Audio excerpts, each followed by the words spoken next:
right, students, welcome back. This is different, but I'm going to do my best to explain as clearly as I can. You may have noticed that I invited you all to OneNote. You all have your own individual OneNote within the class that you're in. You can literally put your homework directly on there. You can either screenshot it or take a picture of it and move it to OneNote.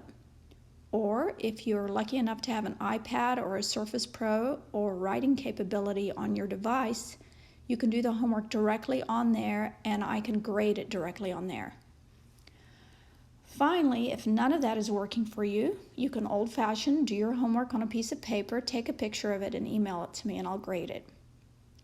Anyway, let's go ahead and review from what we did prior to spring break. What I'm going to do is teach in 5-minute clips, and then they will be uploaded underneath the date on the notebook. So you can go in and you can see what date, and then just start clicking on the files and it will play the 5-minute clip.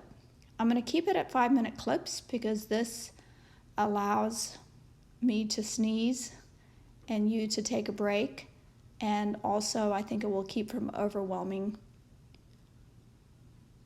my total content. Who knows? I'm definitely not a computer person. Okay, here we go. Let's review. If we have the types of reactions that we learned before, the first one was A plus B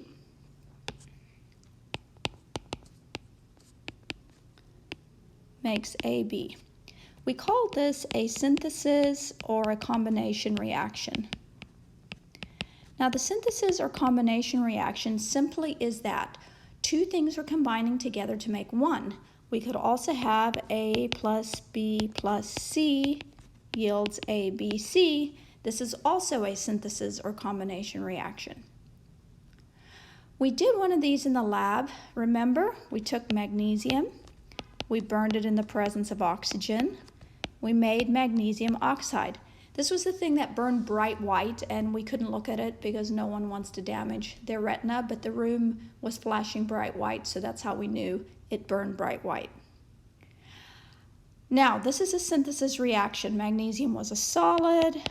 Oxygen, of course, is a gas. Oxygen is diatomic. That's why we have the 2. And then magnesium oxide is just MgO because Mg is in group 2, has a +2 charge. Oxygen is in group 16, has a -2 charge. And therefore, we just put them together. Simple as can be. Now, we also learned how to balance reactions before school got out for mini-mester and the break. And so now we need to check our totals. They need to be the same on each side. Magnesium on this side is 1, oxygen on this side is 2. Magnesium on my product side is 1, oxygen on my product side is 1. Now it's very tempting to go ahead and put a 2 here, but remember that's really, really bad. And you don't want to go to chemistry jail, so we're not going to change compounds to balance. We're not allowed to do that. We can only use coefficients, the big numbers in front. Okay, so I need more oxygens. The only thing I'm allowed to do is put a 2 right here. Now I have 2 magnesiums, I have 2 oxygens, so now my oxygen's balanced, but I only have 1 magnesium, so I'm going to put a 2 here.